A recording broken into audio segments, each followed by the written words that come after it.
मी प्रथमतः मी सांगू इच्छितो की महाराष्ट्रामध्ये महाविकास आघाडी अत्यंत भक्कमपणे येणाऱ्या लोकसभेच्या निवडणुकीला एकत्रितपणे सामोरे जाणार आहे। जागा वाटपाच्या ज्या तिन्ही पक्षांच्या चर्चा आहेत, ते काँग्रेस पक्ष असो, उद्धव ठाकरे साहेबांची शिवसेना असो, किंबहुना शरद पवार साहेबांची आपली राष्ट्रवादी पक्ष असो, या जवळजवळ 80% 90% पर्यंत झालेल्या आहेत। आणि काही जागांमध्ये ठीक आहे अजूनही चर्चा चालू आहेत, परंतु सांगली लोकसभा मतदारसंघ हा परंपरेनुसार हा काँग्रेस पक्षाचा बालेकिल्ला आहे। तिथं सांगली लोकसभेमध्ये 2 काँग्रेस पक्षाचे आमदार आहेत। स्वतः मी आणि विक्रम सावंत हे महाविकास आघाडीचे घटक आमदार आहेत। सुमन वहिनी स्वर्गीय RR पाटील साहेबांच्या पत्नी याही तिथे विधानसभेच्या सदस्य आहेत। म्हणून हा परंपरेनुसार हा काँग्रेस पक्षाचा बालेकिल्ला राहिलेला आहे आणि निश्चितपणे काँग्रेस पक्षाकडे ही जागा ठेवावी, राहावी आणि आम्ही ती लढावी अशी सांगलीच्या लोकसभेच्या जनतेची इच्छा आहे।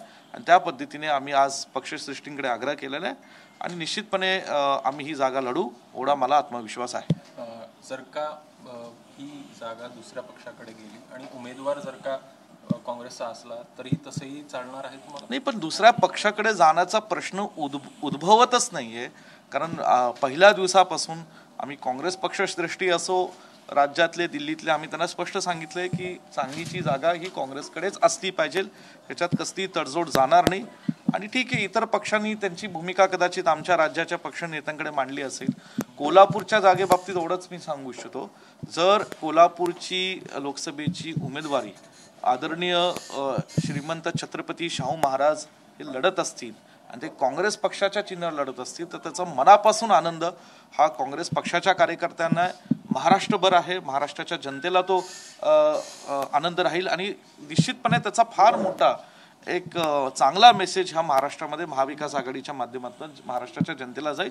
म्हणून त्या बाबतीत काही कुणाचं दुमत असता कामा नये, परंतु सांगली हा काँग्रेसचा बालेकिल्ला आहे, ती जागा सोडता कामा नये आमचा आग्रह आहे। कुठेतरी संभ्रमाचं वातावरण कार्यकर्त्यांमध्ये आहे का? कारण की सकाळपासून या संदर्भात जी आहे ती बातम्या काही संभ्रम नाही।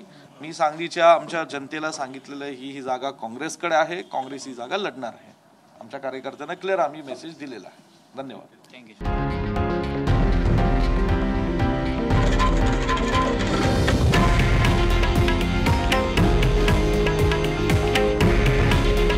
हे आहे देशातील नंबर 1 न्यूज नेटवर्क आणि आपण पाहत आहात TV9 मराठी। काळजी तुमची, हित महाराष्ट्राचं।